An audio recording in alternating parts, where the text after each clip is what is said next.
As promised, I will show you the footage from the Demand Free Speech rally and meeting the Proud Boys. They are late. I had surgery. I had to get all four of my wisdom teeth taken out because my bottom two were literally growing sideways. They're like crushing my bottom teeth together. And then my front ones, they were coming out. I guess that's called impacted or whatever, but they could have gotten infected and it could have been really bad. So I had to get surgery for that. And it took me about a week, maybe like 9 days of recovery. My face was super swollen for a while, and I was super high when I woke up. And every time I took my medications, I got a little bit woozy, so I really could not film or do much of anything. And then last week, I randomly decided to volunteer in Southeast DC at a community center and teach some of the inner city kids wrestling. Which, if you guys don't know, I am an All-American wrestler. I'm a national champion, so I really like to give back to the community and just like share what I know. Also, yes, my hair is red. I really like it. I wasn't sure how I would feel about it. It was just kind of like, I'm really bored with my hair. What should I do with it thing? So I got 3 boxes of hair dye and I used them all on my hair, and then I did box braids.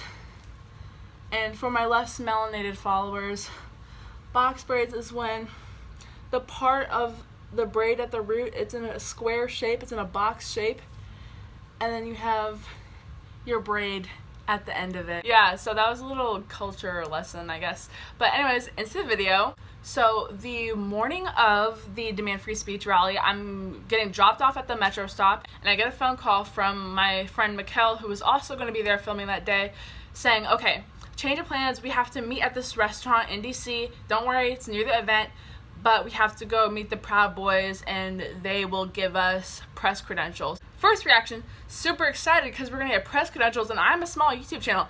I had, at the time, under 500 subscribers, so I was like, second reaction was, ooh, the Proud Boys. Now, I did not know a lot about them. I knew that they were heavily shamed by the left and mainstream media for being a white supremacist group, connecting them to things like Charlottesville and other white supremacist gatherings. So yeah, I was nervous. I didn't want to write them off as white supremacists because back before Gavin McInnes was banned off of everything, I used to follow him, and I did like some of his videos and some of his posts. And if you don't know who Gavin McInnes is, he is the founder of the Proud Boys. You've probably seen him on the internet if you're part of like right-wing Twitter or whatever. He's that white guy with like a really nice mustache. Anyways, I was a little nervous, especially as a woman, as a minority. I was like, whoa, what if they are really racist? Like, I'm not one of those people that thinks Trump supporters and Republicans are automatically racist, but I still proceeded with caution. And me and Mikkel arrive at around the same time. We walk in together.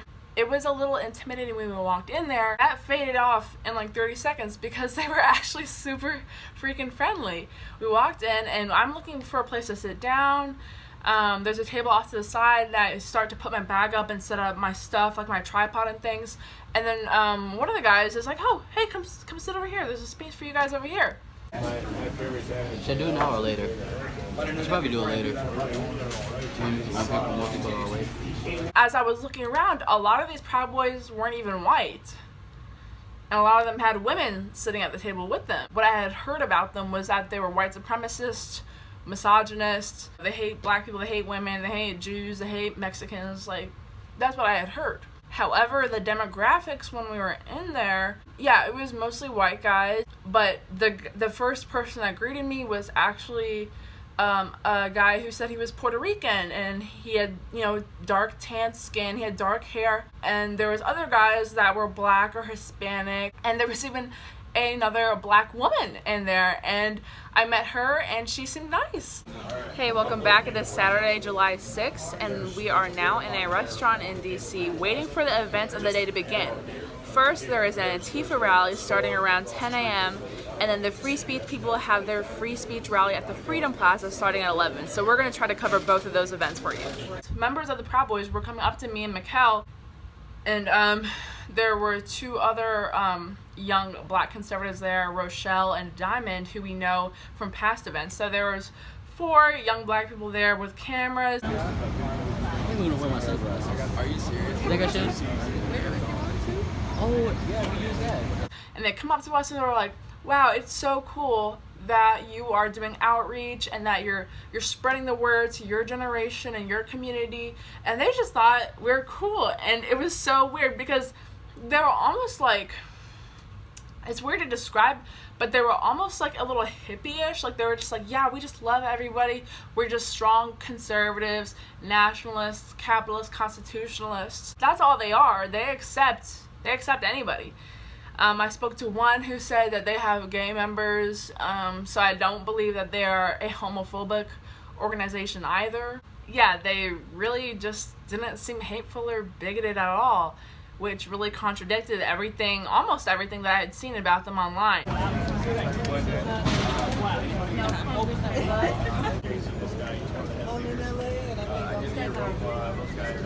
Next, they said a prayer, they did some chants. And the blood of Jesus Christ. We know that Patriots has spilled blood, and we don't want to do that today. Protect us, God. Bring your armor around us. We know it's you that have given us our God-given rights. Yeah. Amen. And we will never, ever give it up. Never. Amen. Never. Uhuru. Uhuru. Amen. Amen.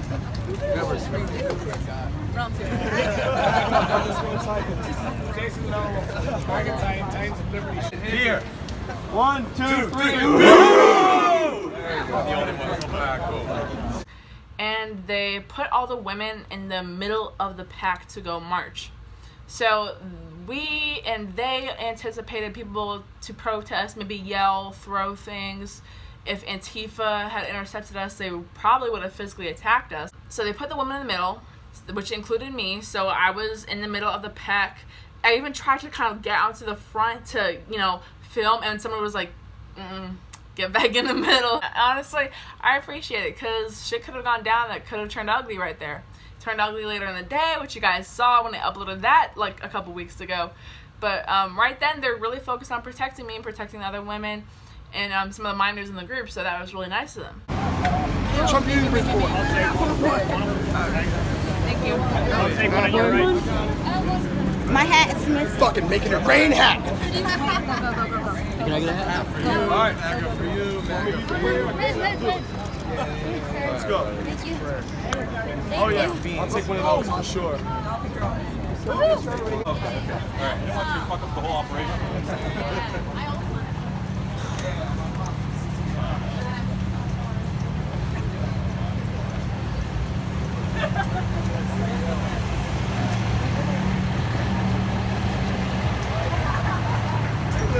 What's going on, brother?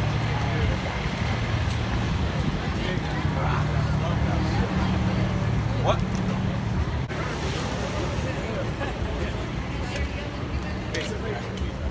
USA! USA!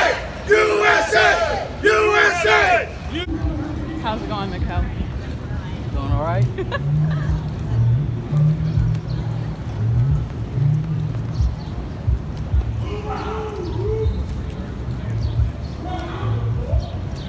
USA! USA! USA! USA! USA! USA!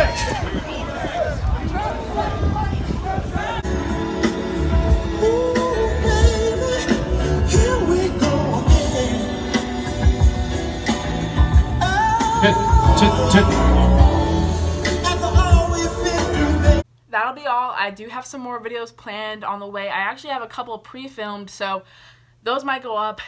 Depends on if they're still relevant, honestly. But yeah, thank you for watching, and have a great day.